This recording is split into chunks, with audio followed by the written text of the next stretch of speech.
someone says, we need to figure out how to do this. And I immediately have ideas in my head, and I know that there's always a solution. There's a lot of strategies out there where people say like, hey, this worked for me.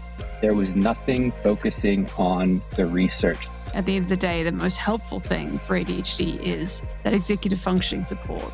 We get programmed as kids to, hard work pays off, and we think that everything is hard and that's just normal, and it's not. Hello, everyone. I am so excited to be bringing you today an interview with the wonderful Devlin Kroll. Devlin is an innovative marketing operations director and strategist with a decade of experience scaling brands. He is an expert in systems and processes implementation. He understands digital marketing, marketing automation, CRM, etc. Basically a full stack marketing engineer. And yes, we will be asking him about AI. And he's also a member of Unconventional Organizations coaching program, which is, as you guys know, helping adults with ADHD get focused, balanced growth. So it'll be interesting to chat about that and see where we went. So very excited to have you here, Devlin. Yeah, very excited to be here. Can't wait. So take me to the beginning. When did you find out you had ADHD? Was there a particular moment? I wouldn't say there was a particular moment, but there was an inflection point during my professional career where it just seemed like I'm so tired of hitting my head against a wall. That probably occurred during the first kind of role that I got recruited for. Mm-hmm. And after about a year, I started getting bored, distracted. My performance started kind of tanking. I had been diagnosed with depression prior to that and had been taking medication, and that didn't seem to be working. I ended up quitting that job just because I knew that I was going to get fired soon. And I was like, this is ridiculous. I got recruited to do this job. I know I'm good at this. This keeps happening. I'm not a bad person. What's going on? Mm-hmm. Yeah. And that was kind of the first point. I was like, there's something wrong here. And so I kind of spent some time looking for doctors, nurse practitioners. I finally found a nurse practitioner that was willing to kind of, hey, let's try this with medications. And from the moment we hit the right medication, it was like the world opened up. Everything became so quiet and clear. I was able to focus on things. That was definitely the moment where I was like, this is for sure what's going on. Yeah, very interesting. And so what did that change for you? Did it change a lot for you with just the medication, or did you start looking at strategies at that point as well? Yeah, I think I was probably like everyone. Like, now there's an opportunity to fix all of this stuff. So you start researching everything. You join every ADHD subreddit that exists. You're reading research papers, and you're looking for therapists that specialize in ADHD. And I don't know what it's like around the world. Finding someone who actually specializes in ADHD, especially for adults in the United States, is really difficult. Yeah. There's a lot of people who work with folks who have ADHD, but not a lot of people who understand specific tactics and things to help you work through it and integrate it more easily in your life. Yeah, definitely. And I think that is something, especially when were you diagnosed? Like, how long ago? This was 2015. Yeah. So 10 years ago. Yeah, I think that was kind of before the wave of like people realizing. So it was very much still a thing that you couldn't, really talk about. I mean, did you share it much at the time? I definitely didn't share it professionally. And even personally, I only shared it with a few close friends, mostly because I didn't understand it enough well to talk about it. I knew there's a huge stigma around it, especially with medication. Yeah. And so I was just like, I'm having a hard enough time working through this without having to explain myself. Yeah. Like, I will get confident enough with this eventually, but for now, just kind of keep it close to the chest until I can I've got some data points to share with people to say, see, here's what's going on. Yeah, no, I get that. I definitely understand. I think I was similar at the beginning of my PhD. It was like, there was people I told, and in some ways I was public about it because I was running a group, but then my supervisors, they didn't know for ages because, there's just groups of people that you feel more comfortable sharing it with. Yeah. But you have had this very interesting career. I mean, you've had quite a long career. I was looking at all the different things you've done, working with different brands, scaling businesses. How, looking back, do you feel ADHD was challenging, but then also an advantage in those careers? The main challenge has just been, the stickiness of anything. I've bounced from one company or one role to another like every 2 to 3 years. Mm-hmm. That's a bit the nature of kind of the business I'm in now, but it's also just things would get stale, Mm-hmm. and it was hard to keep them interesting. Mm-hmm. And so I would, always notice not necessarily my performance, but the energy that I would need to put into motivating myself to do things would wane. So that was difficult. But I think the distinguishing thing, and I'll claim half of it is me and half of it is ADHD, is there is no problem that I will walk away from. Mm-hmm. Someone says, we need to figure out how to do this. And I immediately have ideas in my head and I know that there's a way to do it. There's always a solution. I'm always the most upbeat person in the room, trying to get everyone to collaborate and figure out how we're going to do this. So I think there's an energy and an excitement and a motivation that comes with having ADHD about solving problems that make things like marketing, especially in the current age where things change every 6 to 9 months. You're always having to adapt. That hasn't been hard. I don't have to try to do that. I'm ready to go. Yeah. And you're right. This is like, the research backs it up. This is one of the big benefits of ADHD is that original thinking, that out of the box problem solving, where we do see things that are different and we do have solutions to basically everything, which is an incredible, incredible benefit once you're able to work on those struggles as well. So, what were some of because obviously you've been working with us in Unconventional Organization for a few months now. What were some of the biggest ADHD related struggles around work and personal life that prompted you to get that additional support on top of what you already had? The prompting has been there. I've been looking for exactly what Unconventional Organization does for basically 10 years. I had kind of gotten to the point that I hadn't given up, but I wasn't actively seeking a solution. I've been going to therapy for years. Every now and again, I'd come across something online or a podcast where they talk about something that seemed interesting, go buy a book. But the thing that had been missing that I had observed is there was nothing focusing on the research that exists. There's a lot of strategies out there where people say, like, hey, this works for me. Maybe it'll work for you. And frequently there's just a lot of confirmation bias in how people pursue those solutions and create programs out of them. And you were on a podcast, I forget which one it is, classic ADHD there. And you just said quite a few things about reviewing research and the emphasis on adults with ADHD that flipped. And so I went ahead and spent probably 10 hours listening to all of your research podcasts that you have. I don't know if you saw your listenership up by a bunch in the span of a week, but that was all me.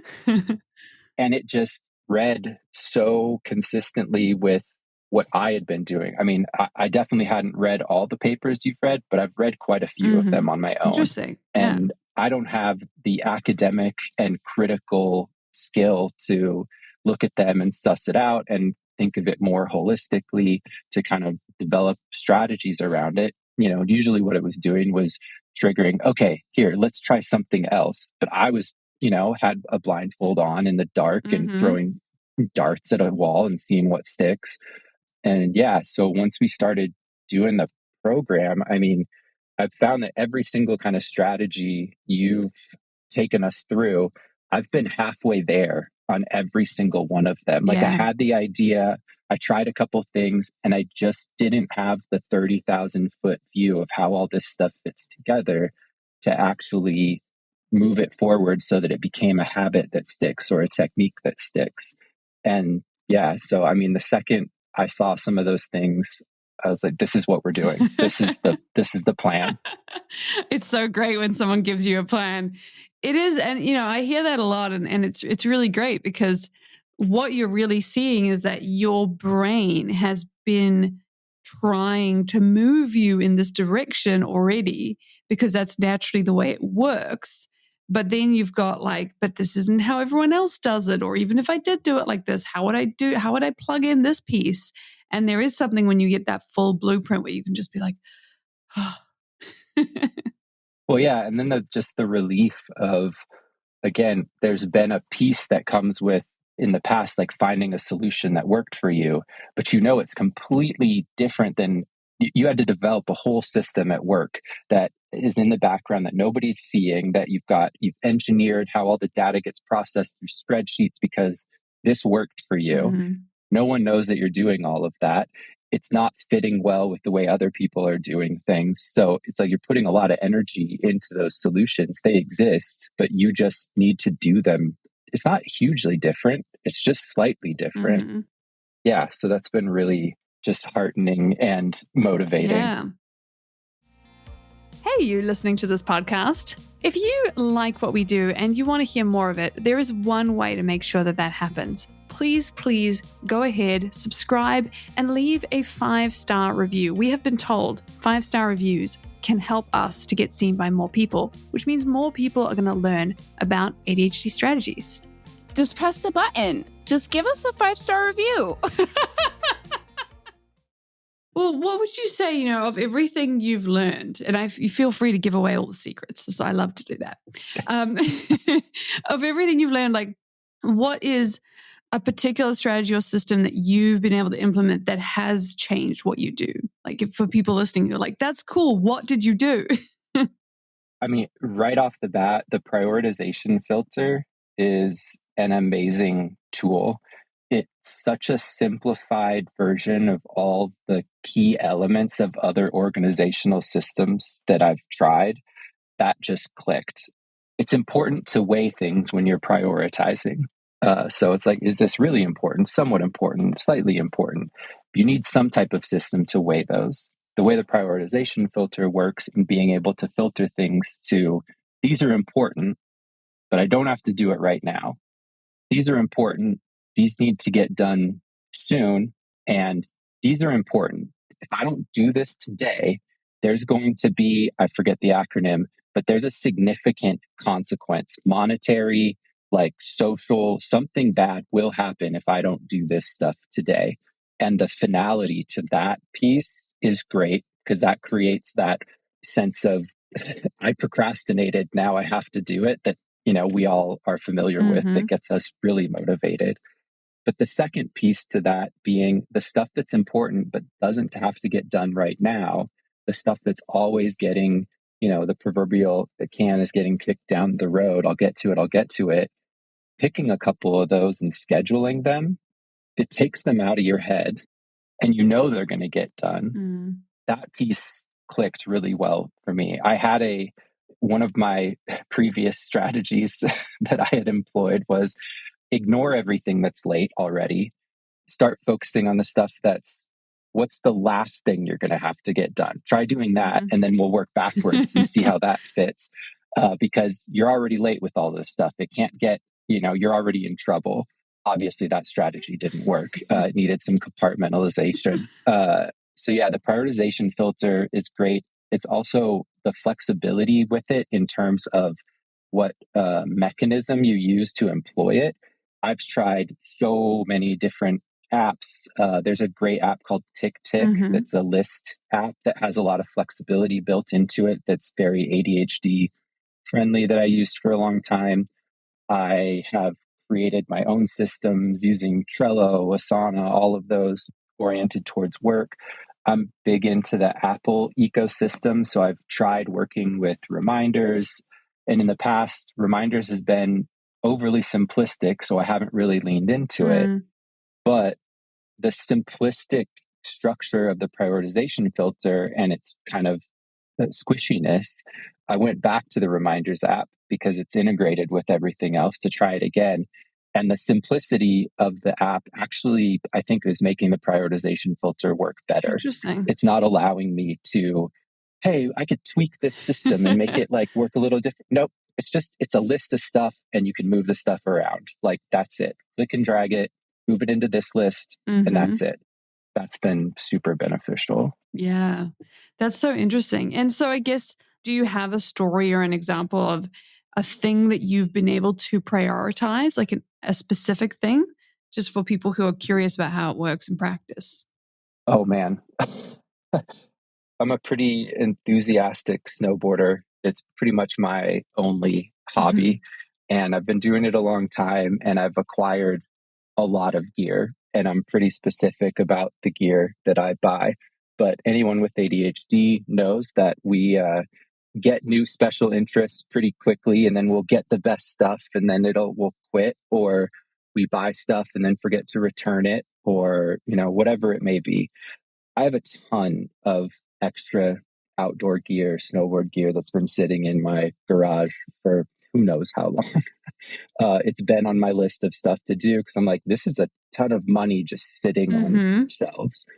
And a couple weeks ago, I was just like, I don't have to do this today, but this does have an implicit monetary consequence of me not selling this stuff. Yeah.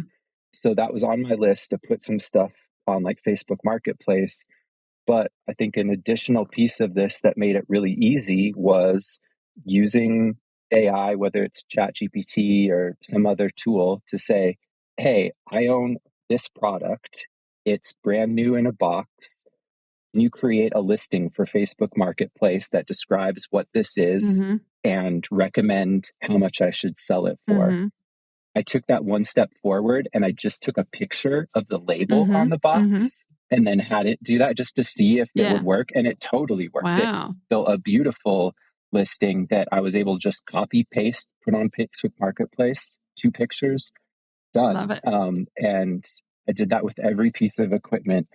And that was a huge one. Like that just, as far as things that bring you down with ADHD in terms of tasks that have been sitting, having something that you can visually see that's taking up space, that's a reminder constantly of you're screwing up or you're not getting to this, that also has a financial implication. I mean, and then it just rattles around in your head all in the background all the time. Like that's just, it beats you up. And having that stuff off my plate, both figuratively, emotionally, physically, is really nice. Yeah, I mean, that's awesome. And, one of the things we talk about is that idea of ROI, the return on investment. And in terms of the return on investment on that task is pretty high. Yeah, very, very high. Yeah. Awesome. And that kind of actually brings me to AI, because this is something that we've been talking about more and more, both internally and also in the program, is how do we build an AI, what are the things that we can do? Because I think sometimes with AI, it can feel very like, ugh, I don't want to do that. Not another thing. Please don't make me. They can be also oh my gosh, I want to try everything. Like there's this app and this app and this app. And in some ways it can feel kind of like you're starting again, where people are just throwing apps at you and you don't know what to do. So for those people who are interested in how to use AI in an ADHD friendly way, like, do you have any recommendations, any ideas? Yeah, I agree. It is a bit overwhelming because it's become so hyped at the moment and everybody's got an app and there's apps specific to this and this and this. And it is super overwhelming. One of the core elements that gets missed amidst all of this marketing hype around things like ChatGPT is the chat component of that name. All of these tools that are built on these large language models, generative AI, it's all built on this conversational concepts of you having a back and forth with the system and it evolving its interpretation of what your conversation is about to further curate what you're looking for. I think we've spent the last 20 years Google searching our solutions, where we've developed these very technical ways of communicating with a computer that says plus this minus that. This plus this minus this area, and being so overly literal because computers are inherently dumb to make sure it understands exactly what we're looking for. And the reality is, if you're using any of these tools in a chat based component, where whether you're typing to it, talking to it, it's intended to be conversational. It works best when it's conversational. For me, it's uncomfortable at first to have this like back and forth, but all the best solutions that I've gotten out of it have come through longer conversational methods of getting to the solution I'm looking for. My best tip right now would be, there's a ChatGPT app. You don't have to pay for it. There's a limit to how much you can use it for free, and then you have to, pay for certain things. But the free aspect of it is totally usable, can accomplish a ton. It's just like texting with somebody when you get in there. I work a lot better. I'm a verbal processor. So being able to talk and use the voice-based component is better for me. It's hard to just, writing an email takes me an hour. But if I had to just talk to someone about the topic I'm emailing, we can get through that in 5 or 10 minutes. That is one of the benefits to possibly paying for some of the apps, or they are more voice oriented, but you can use the voice component in ChatGPT out of the gate. You just can't use it a ton. But just starting conversations with it and talking to it like a person who you're asking for advice on that topic. You can even prompt the chat to say, you're this person, like describe who it is that you want to be talking to about the topic that you're talking about. And it'll talk back to you as if they're that person. And you can continue to refine that. But the conversational piece, I think, is getting lost right now in all the marketing hype and people trying to make some money on the specificity. The workflows. And I agree with you. I think the number one way, because we've definitely gone forward in bringing AI into our system. We use Notion AI because it's a great place to just store information. I also have a Claude AI pin that I'm currently testing to see if it's worth sharing about. But it's really, at the end of the day, the most helpful thing for ADHD is that executive functioning support. So being able to have an app on your phone, press record and say, hey, I have to write an email to this person and I don't know what to say. This is what I think. This is what I think they're going to say. What would it look like if I wrote an email that at the end of it, they were super happy and they gave me the thing that I wanted? And then just like go on that. Yeah. My partner, she has fully embraced chat-based AI. She has it at work. She has her own personal one. She has one that she just talks to, but she also types to it. She doesn't talk out loud. She doesn't have ADHD though, but she's gotten really good about it. And I've definitely seen the benefits of, if you start to integrate this as a partner tool in your life, you've got somebody sitting next to you all the time to bounce ideas off of and chat through stuff. And a lot of times that's what we need, I think, is just to get it out of our head. I think you're right. I think that's one of the very interesting things about the AI, because obviously there's a lot of like different reasons. People have different feelings about it. But from an ADHD perspective, it's an executive functioning support, unlike anything that we've seen before, where, the systems that we build, like the filter and things like that, are still very useful, still need to be done. But to have something that is essentially an enthusiastic intern, it gives everyone the ability to get like an assistant, which is something that we've always wanted to advocate for in the workplace and never been able to. But now everyone can have one. Yeah. And I'm not sure how everyone else is. Like, I obsessively research things, especially if I'm going to buy something. And being able to just say, hey, I've observed these 3 products. Here's the reasons that I'm interested in this product. Here's things I like. Here's things I definitely don't want. And giving it that opportunity to do the first pass for you and list it out and just say, here's all the pros and cons. Here's what people say about it. The amount of time that saves me alone is invaluable. Yeah, 100%. So yeah, just in case you guys don't know, this is also a good thing to try. And then we kind of come to the dopamine side of ADHD, right? This is more of the working memory, time blindness thing.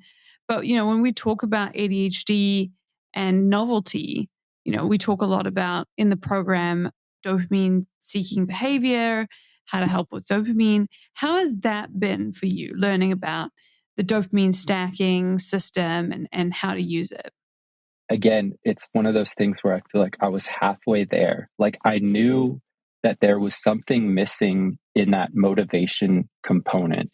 I'd done a bunch of research on motivation previously, and the big thing that I took away from that research was that you have to do something to be motivated to do it.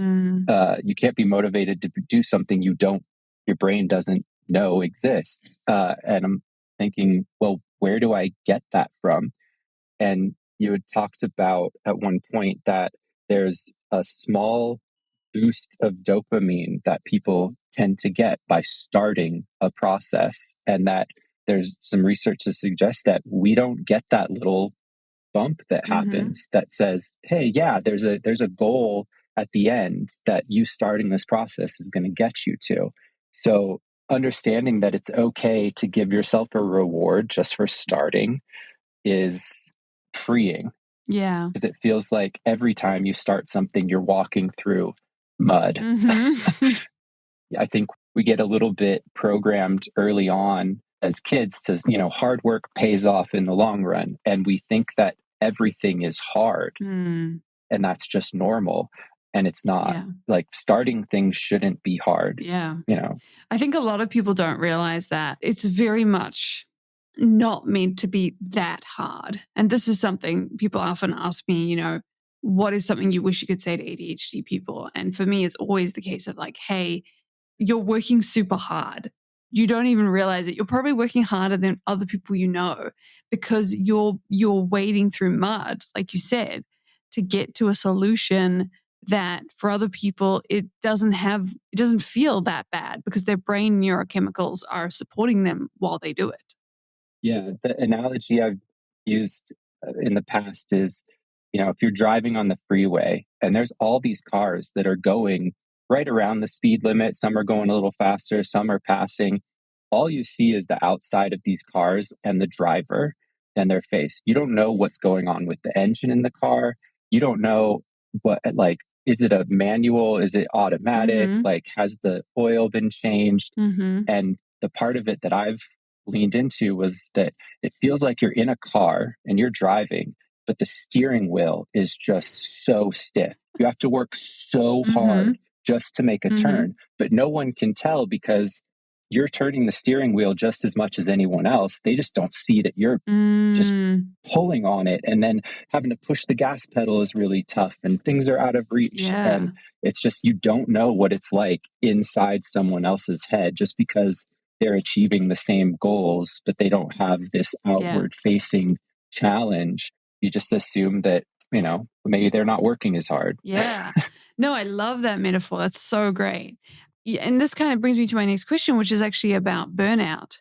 Because one of the ways we do notice when people with ADHD are achieving, but they're still struggling, is that you will see this consistent pattern of burnout. What has burnout been like for you in your own career? Have you had any systems where you started to identify when burnout could be nearby? I kind of wore it as a badge of honor for a little while, where I would use it to kind of console people when they're like, man, I just got laid off, or I really screwed up, or this happened. And I'd say, hey, man, I can find 5 moments in my adult life that I've blown up my entire life. Like, I've walked away from everything. I was completely broke. I lived in my car for a few months. And I've come back every single time. And my thought was just like, hey, I focus more on the comeback story of, like, you can hit rock bottom and you're smart, you'll find your way out. Not really thinking so much about why do I keep ending up in this position? Is everyone else doing this? Like, what is happening? Yeah. Does everyone like every 2 to 3 years, just like their whole life implodes? Yeah. I don't think there is a strategy to avoid that. There's a proactive component to recognizing that this exists. That burnout feeling it's very obvious now in hindsight, is that the things that got you excited about what you're doing when you started aren't there anymore. There's not this inherent enjoyment that comes out of doing those things.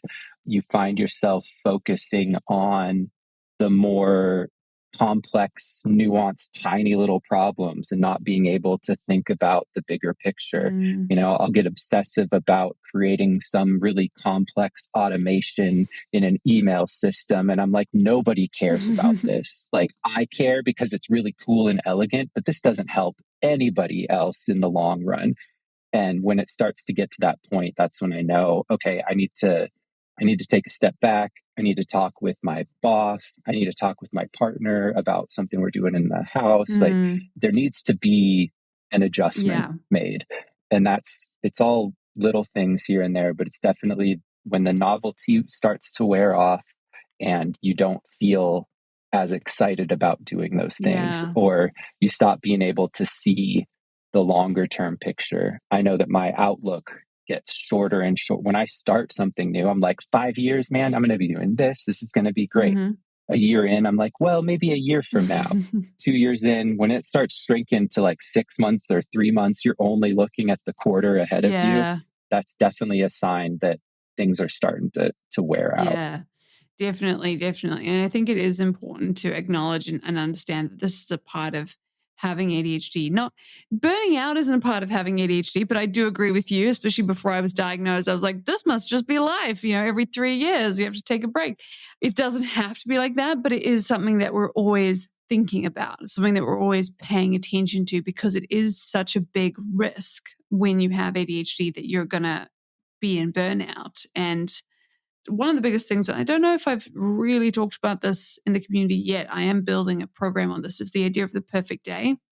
And kind of like when we talk about this idea of sensory stacking and dopamine and all of that kind of thing, what we're talking about is trying to create a day where you get work done, but you also get something that gives you energy so that your day is like a little flywheel all on its own. It's like replenishing you while you're working so that you don't have to wait until the weekend before you get to do that. Because sometimes with ADHD, the weekend isn't going to give you what you need because we're not connecting it to the work that we're doing. Or maybe something happens that weekend. And so now you have 2 weekends where you didn't get anything done that was fun yet. So it's very much about creating a flywheel where you can give yourself your energy back as you go. Yeah, the flywheel, I think, is a really great metaphor. You said perfect day. I'm thinking a normal day. Like everyone creates a rhythm to their life, and that's how most people kind of keep it going. They create habits. But yeah, a flywheel is a perfect example. Momentum is, I say momentum multiple times a day about, I've got momentum doing this, so I'm going to keep doing this. I'll tell my partner, I'm like, hey, I know we were going to do this, but I've got a lot of momentum on this specific thing, so I need to keep working on that. So yeah, flywheel. I'm taking that. You're okay. I think I'm taking the one from before, so we're even. So for people who are going, okay, this is cool, like I want to be able to do this. I want to be able to juggle. I want to be able to not burn out. I want to understand my brain better. Do you have like just a random, like what's the first thing that they could do to get started in terms of unconventional advice? I don't know that this is going to be the most responsible advice that I can share, but I've also had a bit of a mantra that I've shared with other people in my life that was, I need to be able to do the thing that I want to do when I want to do it. And that's not to say I get to do what I want. It's that if you're really feeling motivated to do a thing, and it's a thing that you want to do, something you care about, not something you have to do, not like I don't know, I want to go play basketball or whatever. Like, I've got to do my taxes and I want to do my taxes. They need to get done. If today, for whatever reason, I'm feeling like I can do this today, I want to do that, let me do that. Let yourself do that. If they're productive, important things and you're motivated to do it that day, just do that. It's okay that you dropped something else. Do those things because sometimes that motivation might not come back. And until you've developed these systems and these routines, don't fight your motivation when it's working towards a productive goal. Let it happen. Yeah. And then I think it's like you start that way and then you build out these guardrails around it, but still with that flexibility. Like everything is about flexibility because we're ADHD. And if you put us in an unflexible system, we would break out in a week. Don't tell me how to do this. Yeah. But please also give me some advice. Yes. I want a full structure to do this, but don't tell me that that's the structure I have to use. Seriously. Well, I just have a few questions for you that I ask everyone. So my first question for you is like, what is a professional achievement that you're the most proud of? The thing that I'm most proud of has been in recent years. I went through a period with some growing startup companies that, startup companies get bought, they get acquired by another company, you roll into another company. And I was part of a company that got purchased. And I knew how this usually works is that you get acquired, they shrink the team that was part of the smaller company. So I got very aggressive about reaching out to everyone that I might have any opportunity to work with at the new company, made sure that I made contact with everyone, got my name out there.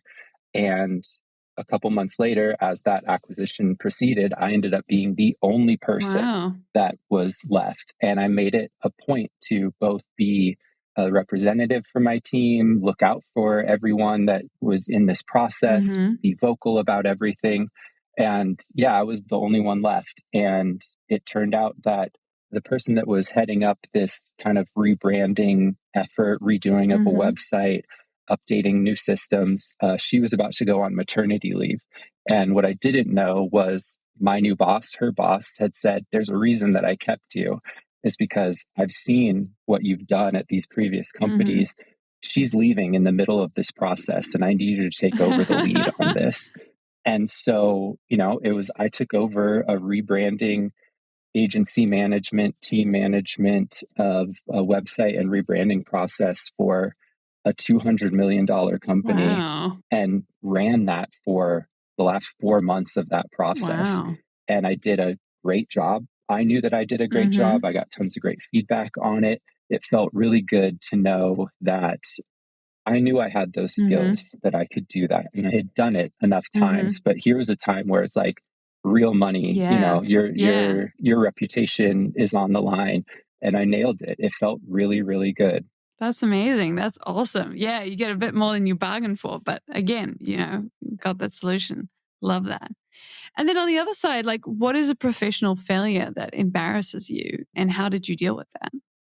I think at this point, embarrassment is not something that I choose not to lean into it. Yeah.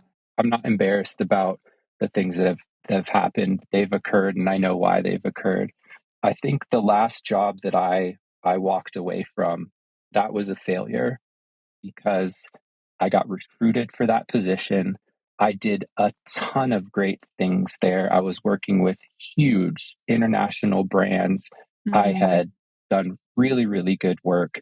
They even gave me the opportunity. Like, they said, hey, we noticed, like, what's going on? Like, something seems off with you. We're having, like, what can we do? Do you want to take some time away? Like, we recruited you. We want you to be here.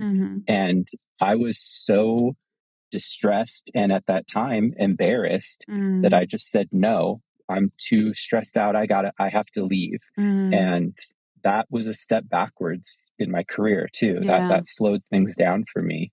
And I look at that as a failure that I have learned from, in terms of take help when it's offered, and don't throw away things that you've put effort into that are still giving you something back. Yeah, I think that's a really good point. And I'm glad you shared that, because I think a lot of people, we do tend to throw everything out when we get overwhelmed, and sometimes that's not the answer. Well, my last question for you then is, if you had an ADHD life motto, what do you think it would be? I think the big overarching one for me is, it's not your fault, but it is your responsibility. It's really easy to blame yourself. And that's kind of one of the first things to get over, is to know that, like, you're not lazy. You don't care about these things less than other people do. You're not just not trying to work hard. you have a legitimate challenge. But the reality is that challenge is most of the time an invisible one. Nobody's able to see that you're struggling with it. There's stigma attached to vocalizing that you struggle with that. And so it's not something I see any time in the near future where the world is going to proactively make accommodations to make any of this any easier. But luckily, we have tools there. We live in a very technologically advanced, obviously through your program as well, more educated and informed world, but there are solutions out there. So give yourself some grace, forgive yourself for all of the kind of misinterpreted thinking that, you're bad, and know that there's a path forward. Yeah. And you're the only one that's going to be able to do it. I love that. I think that's such a great motto. Devlin, it's been amazing talking to you. Where can people find out about you and what you do? Devlin Digital is kind of the moniker that I took ownership of many, many years ago. So anywhere online, you can find me at Devlin Digital, whether it's Instagram, Twitter, my website's devlindigital.com. You can find my consulting company, Devlin Digital, on LinkedIn. Yeah, Devlin Digital, that's me everywhere. Awesome. Great. Well, wonderful to have you. And great episode. Thanks. Thanks so much, Sky.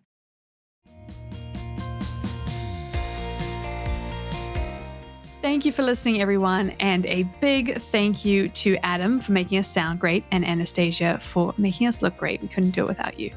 And if you're looking for any of the references to the papers that we discussed, head on over to our show notes page because I always bring the receipts. Plus, if you want to find out more about us or any more deep diving into what we're doing, you can find us on Substack. That's where the community is. That's where we're chatting. And you can see all of the fun and exciting things that we are bringing to the table. Thanks for being here.